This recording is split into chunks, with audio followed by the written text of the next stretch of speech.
Majid Cherfi, vous, dans votre roman, vous racontez avec humour votre attachement à l'école républicaine française, vos racines algériennes aussi, auxquelles vous êtes sans cesse renvoyé depuis votre enfance, en tous les cas lorsque vous étiez jeune.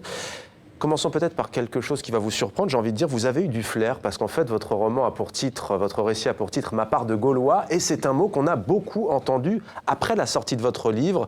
Je fais bien entendu allusion aux propos de Nicolas Sarkozy. Vous avez eu du flair. On dirait. On dirait. D'ailleurs, quand j'ai entendu cette phrase, j'ai fait « Ah !»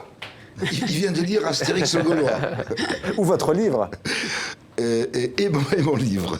Alors, vous rendez donc hommage dans ce récit à l'école publique française. Qu'a-t-elle représenté pour vous, Majid Cherfi?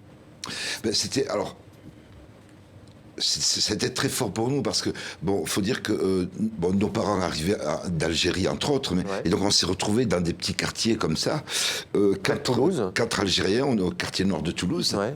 Donc, beaucoup de familles maghrébines, et on a formé une petite Algérie.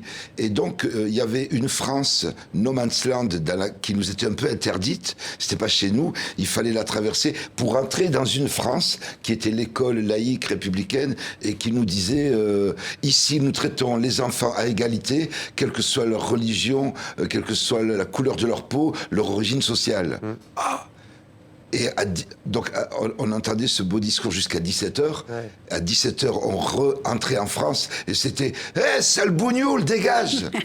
Et donc, il y avait cet effroi de « C'est quoi ce discours de l'école qui ne ressemble pas à la réalité à 17h ?» Il y avait deux mondes, en fait. Et il y a quelque chose aussi sur lequel vous mettez l'accent dans ce livre. Peut-être que les jeunes générations qui nous regardent ne s'en rendent pas compte, mais à l'époque, ça peut paraître paradoxal, mais une fois que vous avez franchi les murs de l'école et que vous rentrez au quartier, il ne fait pas bon avoir des bonnes notes. Et d'ailleurs, encore pire, avoir son bac. Oui, parce que, si vous voulez, tous ces mômes avec qui j'étais, c'était des familles de 7, 8, 9, 10 enfants. Ouais. Et donc les mères n'avaient pas la préoccupation de la scolarité. Elles étaient éreintées tout de suite. Et moi, la mienne a eu une obsession de la scolarité et donc elle faisait le parcours jusqu'à l'école 3 fois par semaine. Majid, Majid, Majid. Et donc, on m'a pris en charge. Je suis devenu un bon élève. Et les copains qui galéraient ne comprenaient pas pourquoi je formulais des phrases correctement et me disaient « Hey, tu deviens français, bâtard !» Et donc, il y avait une idée de trahison parce qu'en fait... j'utilisais une langue à laquelle eux n'avaient pas accès. Ouais, ils sentaient ça comme une forme de violence en tous les cas. Ouais.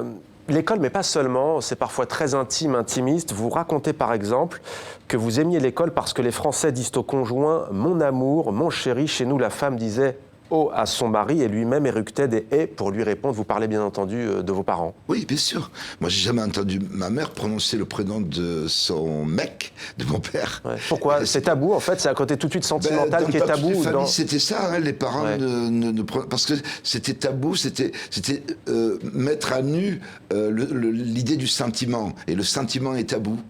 Et alors moi, quand j'entrais dans des familles françaises, mon chéri, t'as acheté du pain? Dis merde! C'est quoi ce truc?